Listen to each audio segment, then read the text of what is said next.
Hola, soy Sara Brotons Alcázar y estoy haciendo el doctorado en nanociencia aquí en el ICEMOL. Yo mi carrera científica empecé estudiando química aquí en la universidad y luego la especialidad que yo hice fue el máster en nanociencia aquí en este mismo instituto, en el Instituto de Ciencia Molecular.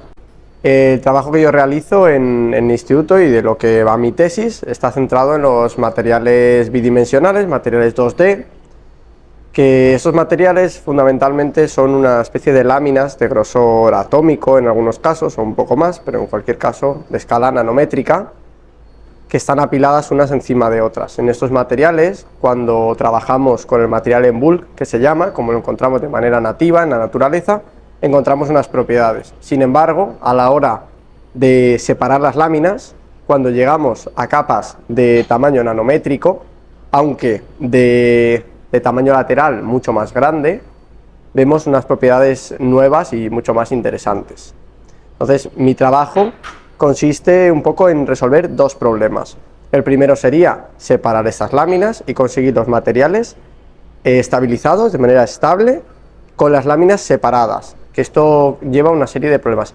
Y otro de los problemas que tenemos que afrontar sería caracterizar, estudiar estas láminas.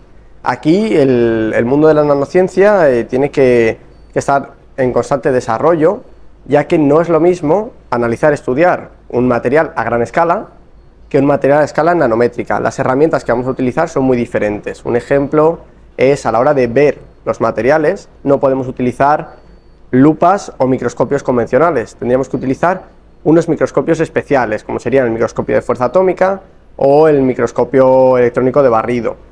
Entonces, en este caso, trabajamos con equipos que son un poquito más complejos y que su uso lleva un poquito más de complicaciones en algunos casos. Entonces, nuestro trabajo es fundamentalmente el desarrollo de los materiales y luego su estudio y su caracterización. Una vez tenemos los materiales, una vez los hemos exfoliado, una vez los hemos obtenido y los hemos caracterizado, llega el momento de aplicar el material a diferentes campos.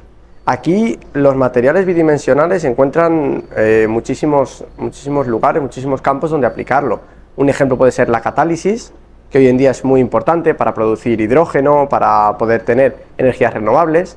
Al hilo de esto y una aplicación parecida, aunque no igual, sería el almacenamiento de energía. En este caso hablaríamos de baterías en las que almacenamos la energía de diferentes maneras. Aquí los materiales bidimensionales encuentran un nicho y una aplicación. Luego, por otro lado, podemos encontrar propiedades magnéticas. Los materiales bidimensionales, algunos de ellos tienen propiedades magnéticas que cuando llegamos a la monocapa cambian.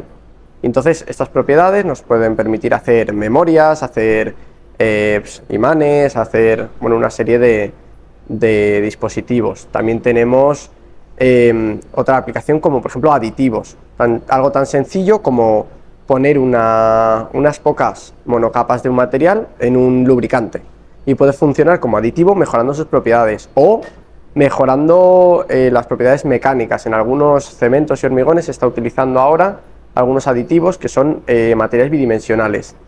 No, en este caso no serían el material con el que estamos trabajando, tal vez estarían presentes en un 1 o en un 5%, en una cantidad pequeña, pero cambian las propiedades. Entonces encuentras aplicación en muchos campos diferentes, incluso en la medicina u otros.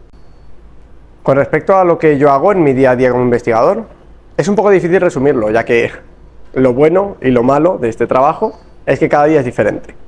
Entonces, tenemos días de síntesis, días en los que estamos aquí en el laboratorio y nos dedicamos a preparar muestras, como ya he dicho antes, ¿no? Esto sería, en mi caso, una parte química. Trabajo separando los materiales en disolución, con procedimientos químicos bastante conocidos, sonicador, las campanas que tenemos aquí, las pollatas, etc. Una vez tengo preparada mi muestra, es cuando viene la parte un poquito más específica, un poquito más característica de la nanociencia.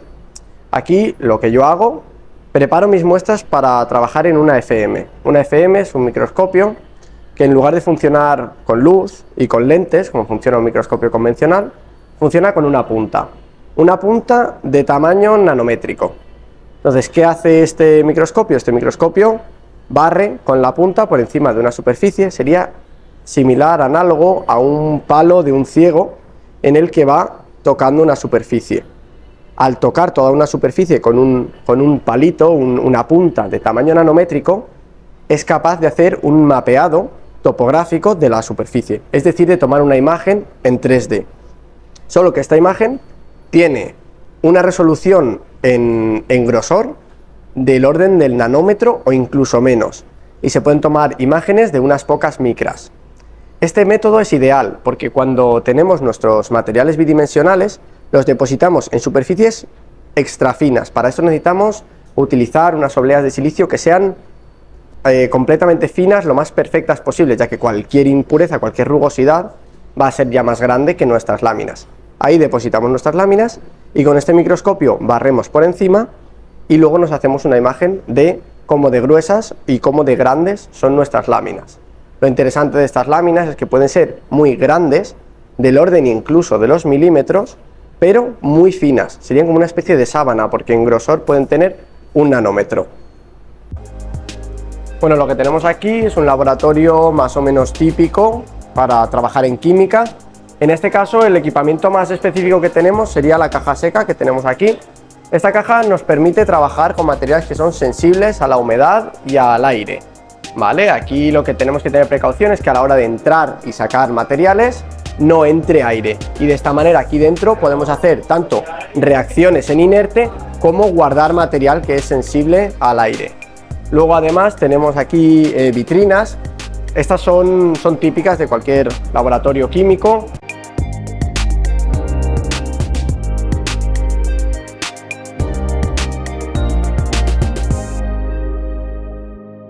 El equipamiento que tenemos aquí son placas calefactoras, agitadores, vasos. Este equipamiento sería bastante típico para trabajar en disolución, como hemos visto antes. Tenemos balanzas, pipetas y bueno, un poquito a lo mejor de desorden tal vez, aunque con el paso de los días lo intentamos mantener más o menos organizado.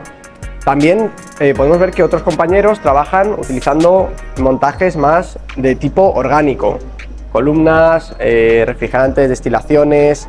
Aquí esto ya quedaría un poquito más alejado de lo que es mi trabajo, pero este entorno es ideal para el trabajo que yo hago, porque una vez yo tengo mis muestras, puedo colaborar perfectamente con una persona que trabaja en algo muy diferente, pero con una visión muy parecida a la mía, y esto es ideal, es un entorno ideal para poder dar lugar a colaboraciones y a proyectos nuevos. Aparte de esto, en el laboratorio contamos con la parte ya de fregar, de todo el material de vidrio, algún pHímetro y un sonicador aquí.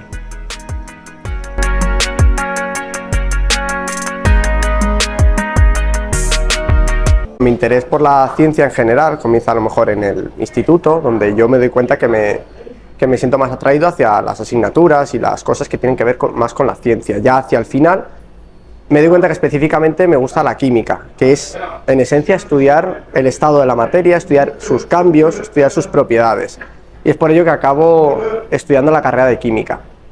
Al acabar la carrera de química se te abren varias vías, ¿no? Puedes, ya con el final, trabajo de fin de grado, te vas dando cuenta un poco de qué forma te gusta trabajar, de, digamos, específicamente qué quieres hacer. En mi caso, me di cuenta que me gusta estudiar las propiedades de la materia a escala muy pequeña, poder estudiar en detalle las cosas, los procesos, la materia. Esto indudablemente es lo que abarca la nanociencia, que no la abarcan a lo mejor otras ramas que se dedican a una visión más globalista. Entonces, en este caso yo lo que vi es que me sentía atraído hacia la nanociencia, hacia la parte esta de la química que estudia las cosas en detalle. Y bueno, al acabar el TFG me di cuenta que estaba el máster de nanociencia, entonces era una oportunidad ideal, y que además en el ICEMOL había oportunidades para empezar una carrera científica desde el punto de vista investigador. Entonces así es como yo acabo en el ICEMOL, hago el máster y ya con estas oportunidades que hay, becas y contratos que se pueden obtener a veces, consigo estabilizarme aquí un poco y conseguir la beca FPU, que es una beca para hacer la tesis aquí, y con esa beca es con la que llevo unos 4 años investigando estas cosas pequeñitas. A una persona que quiera estudiar ciencia, que quiera ver un poco qué es lo que quiere, le aconsejaría que vaya a workshops, a seminarios, que vaya a actividades de divulgación. Estos son oportunidades ideales, porque no tienes que hacer una tarea, simplemente vas a escuchar, a recibir un poco y ver qué te gusta.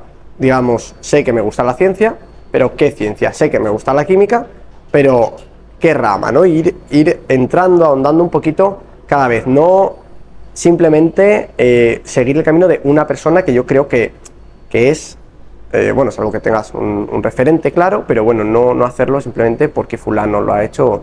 Ir investigando, entrando paso por paso, y al final te vas dando cuenta de qué rama y en qué rama acabas, qué es lo que te gusta, y luego tampoco tener miedo a cambiar un poco. He llegado hasta aquí, he aprendido todo esto y ahora tengo que cambiar de rama. Bueno, pues ya lo podrás aplicar, no haya miedo a cambiar un poco de tipo de investigación o de estudio. Pero bueno, ir poco a poco y escuchar actividades de divulgación y todo eso, creo que es ideal.